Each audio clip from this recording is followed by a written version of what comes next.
Happy Friday night, everyone. Time to kick off the weekend with the NBA on 2K Sports. This is Brian Anderson with Clark Kellogg and Grant Hill. Allie LaForce with us on the sidelines. And the starting lineup for the Magic. Banchero and Carter Jr. make up the front court. On the wing, it'll be Bane and Wagner. And it's Pritchard in at the 1. And for Milwaukee, they've got A.J. Green. And it's Ilyasova in at the 4-man position. Still so early in the season, Clark. I'd have to think any stats or averages get taken with a grain of salt. Yeah, you haven't had enough runway yet. I mean, you have to take it all with a grain of salt. And especially if it goes against the strengths of your players. You have to see if, in fact, the change you're seeing is sustainable. And here are the Magic now. After Milwaukee picked up a 3 with their last shot. Here's Bane. It's tipped. And they'll keep possession. The 3 from Banchero. Clock at 2. Another shot. Green for 3, and again it's Milwaukee from deep. For a rookie, Jordan shows such impressive vision. If he sees a guy with a better shot, he's giving him the ball. And here's Pritchard. His last outing, he had 18 points. And stolen by Green. Now Milwaukee moving it up. And slam dunk by Jordan. Huge size disadvantage for the defense. You might as well just get out of the way when that's the case. Here's Carter. Soft touch off the glass. This is where Carter Jr. is most comfortable, in my opinion. Feels like he can score at will from there. Here's Baker. And again, it's Milwaukee from deep. The defense is nowhere to be found guarding the three-point shot. Baker. Wagner outside. Pritchard finds Carter. And it's going to be out of bounds. The Magic will retain possession. And now it's time to take another view of that huge swat. And that kind of rejection early on energizes your squad. The coaching staff just loves this kind of hustle. Down low. Here's Wagner. Uses the glass on the layup. First quarter, just about 2 minutes in. Here's Jordan. He hits the back iron and sinks it. The plan coming in is working. They're perfect 5 for 5 from the floor. Pass to Banchero. They double him with Ilyasova. Inside. Banchero passes to Carter. And so it looks like it'll be Orlando's ball still. And now let's glance at the league's most aggressive defensive teams from last year. Number 1, the Bucks. And their gritty mentality when it came to defense was really infectious. They were the best last year at holding opposing teams to low-scoring totals. And so it looks like the Magic will retain possession here. Tops in scoring, and they clinched the number 1 spot for assist. No team played as unselfishly as these guys, always sharing the ball and setting each other up for success. And putting up the most points in the league. They were the offense that no one wanted to face.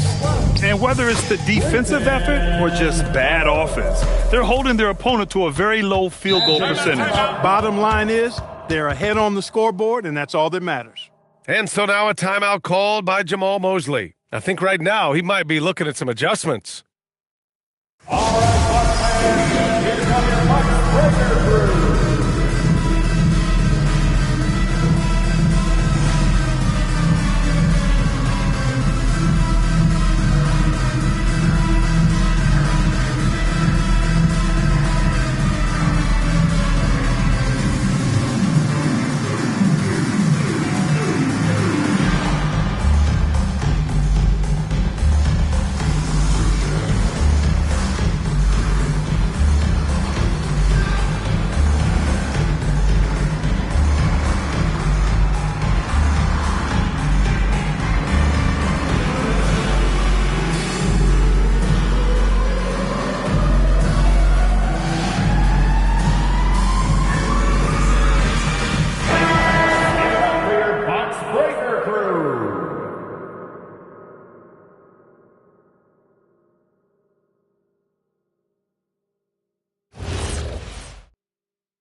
And here in the first, about 3 minutes in.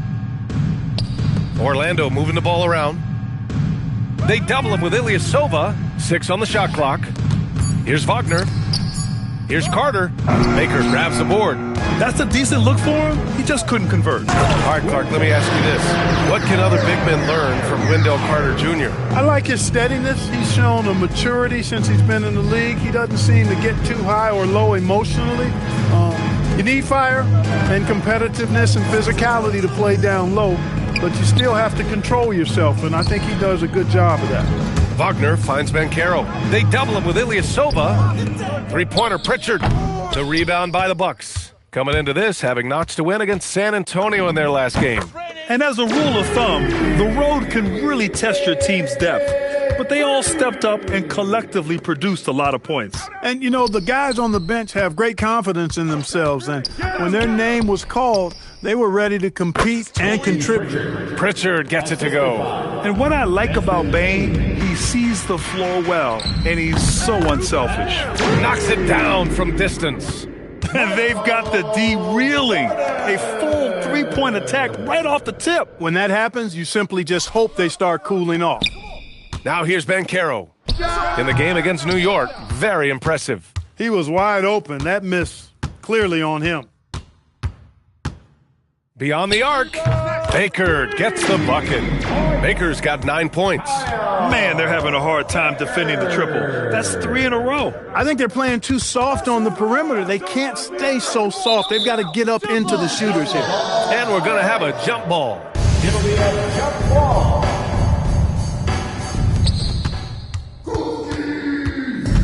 Ilyasova with it. 17 points for him last game against San Antonio. Building a big advantage early with a terrific all-around performance. Yeah, you know, they've had the advantage at both ends. They've got all the momentum early on. And let's swing it over to the sideline and hear from Allie.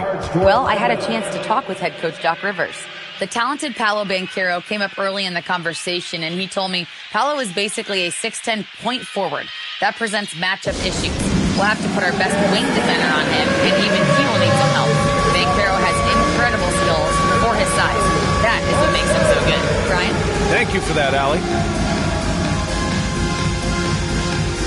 Let's see those moves.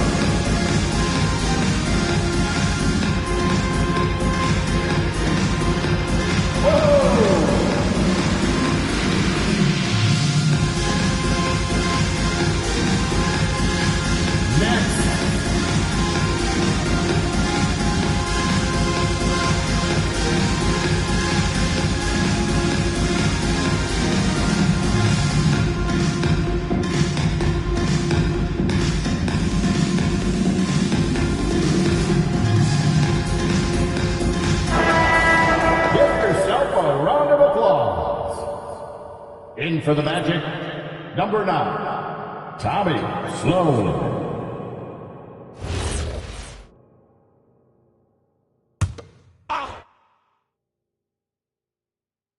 Wagner outside. Back to Pritchard. Banchero outside. Pass to Sloan. Will it go? The rebound by Post. The Bucks leading by 22.